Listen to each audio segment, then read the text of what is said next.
próxima questão diz: uma sociedade empresária apresentou as seguintes informações relativas ao exercício social de 2021. O lucro líquido do exercício foi de 18.500. A despesa com depreciação no exercício foi de 1.300. Os valores totais ocorridos nas contas do ativo circulante e passivo circulante foram duplicatas a receber, aumento de 7.000. Estoques de mercadoria para revenda, diminuição de 9.000. Fornecedores, aumento de 5.000. E outras obrigações a pagar, diminuição de 1.500.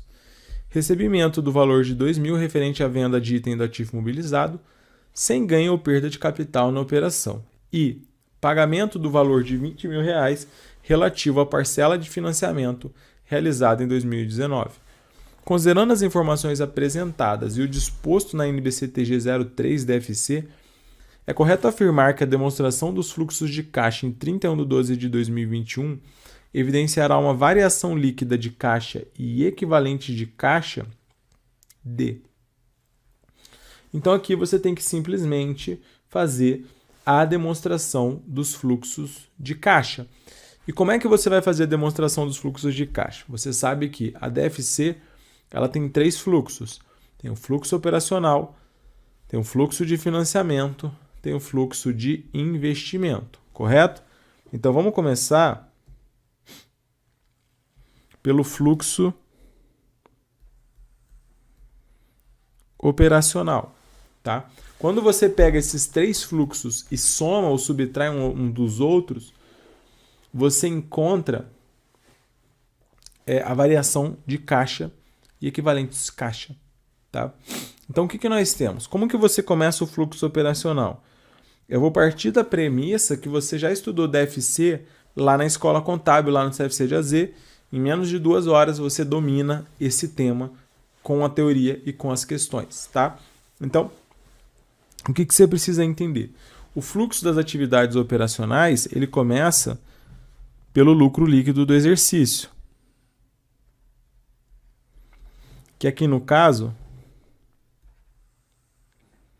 é 18.500. E aí, a primeira coisa que você precisa fazer é ajustar as contas da DRE que não afetam o resultado, como, por exemplo, a depreciação, né? Então, despesa de depreciação, lá na DRE, ela reduz o valor da sua DRE, concorda? Só que ela afeta o caixa diretamente?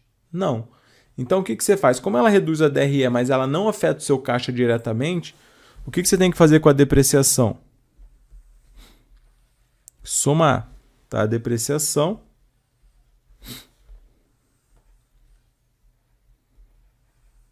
R$1.300. Beleza. Aí olha só.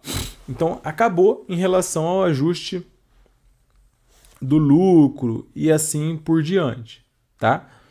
Só que o que você tem que fazer? Você tem que fazer o ajuste do que a gente chama das contas de ativo e do passivo, das contas operacionais.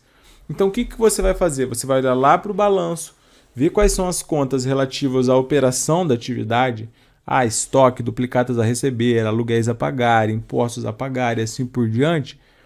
E você vai falar o seguinte, se o ativo, por exemplo, se a conta estoques aumentou, o ativo aumentou, é porque eu fiz compra de estoque. Então o que aconteceu com o meu caixa? Diminuiu? Porque saiu o dinheiro do caixa. Se o meu ativo diminuiu, por exemplo, duplicata a receber. Duplicata a receber diminuiu, galera. O que aconteceu se diminuiu duplicata a receber? Significa que você recebeu o dinheiro. E o passivo é o contrário. Então, o ativo tem uma relação inversamente proporcional. Já o passivo, ele tem uma relação diretamente proporcional. Se a minha conta fornecedores ela diminui, isso significa o quê? Que eu paguei fornecedor, então saiu o dinheiro do caixa. Se a minha conta impostos a recolher aumenta, ou seja, meu passivo aumenta, significa que eu deixei de pagar os impostos e o dinheiro ele permaneceu no meu caixa. Tá? Então é isso aqui que você precisa saber. Difícil? Difícil. Receita de bolo. Receita de bolo. Só treinar. Pega a aula lá, treina, pega as questões, treina, pega as provas anteriores, treina. Receita de bolo. Fizer isso aqui umas 15 vezes, você não erra mais. E já tem mais de 15 questões só de 2018 para cá tranquilamente. Todo exame cai umas 2 ou 3 dessa. Mesma coisa, tá? É a mesma coisa. Então, olha só. Aí o que a gente vai fazer? O ajuste das contas operacionais. Como é que foi? Então, olha só. Duplicatas a receber aumentou. Se o ativo aumenta, o que acontece com caixa? Diminui. Menos duplicatas, quanto? 7.000.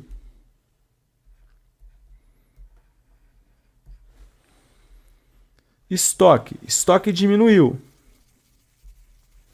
Se o ativo diminui, o que acontece com caixa? Aumenta. 9.000. Fornecedores, aumentou 5.000. Passivo aumenta, o que acontece com caixa? Aumenta. 5.000. Obrigações a pagar, diminuiu 1.500. Se diminuiu, é porque você pagou. Então, quando você fizer isso aqui, é só isso, só isso. Difícil, difícil. Tem que treinar? Tem que treinar. Você vai encontrar um fluxo das atividades operacionais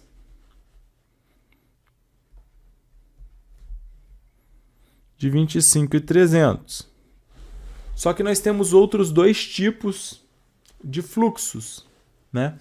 Quais são os outros dois tipos de fluxos que nós temos? Nós temos os fluxos de investimento, que é o quê? Compra e venda, né, de imobilizados, terrenos, veículos e assim por diante. E nós temos o fluxo de financiamento. O que é o fluxo de financiamento? Empréstimo, capital, que entra em dinheiro e assim por diante. Lembrando que na DFC só importa entrada e saída de dinheiro. Se não for dinheiro, cara, não importa. O que importa é entrada e saída de dinheiro, tá? Então, o que a questão fala que nós tivemos ainda? A questão ainda fala o seguinte, ó. Pagamento no valor de 20.000 relativo à parcela de financiamento realizada em 2019. Então, você pagou um financiamento que você fez lá em 2019. Entrou ou saiu o dinheiro do caixa? Ora, saiu. Então, o seu FAF ele vai ter uma queda aqui de 20.000. E ainda fala aqui em cima, que eu pulei, recebimento de 2.000 referente à venda de item de imobilizado, sem ganho ou perda de capital. Então, você vendeu um imobilizado, entrou dinheiro no caixa, atividade de investimento, mais 2.000. Qual que é o mais difícil de fazer aqui de todos? Sem dúvida, é o fluxo das atividades operacionais. E agora, só para a gente sacramentar, como que eu vou encontrar a minha variação de caixa? Ora, é o que eu falei. A variação da conta caixa ela é composta pelos 3 fluxos. Você pega o 25.300, soma o 2.000, que vai dar 27.300, portanto, e tira 20.000, que vai dar quanto, então? Ora, o seu gabarito aqui será de 7.300, o que nos dará a letra B.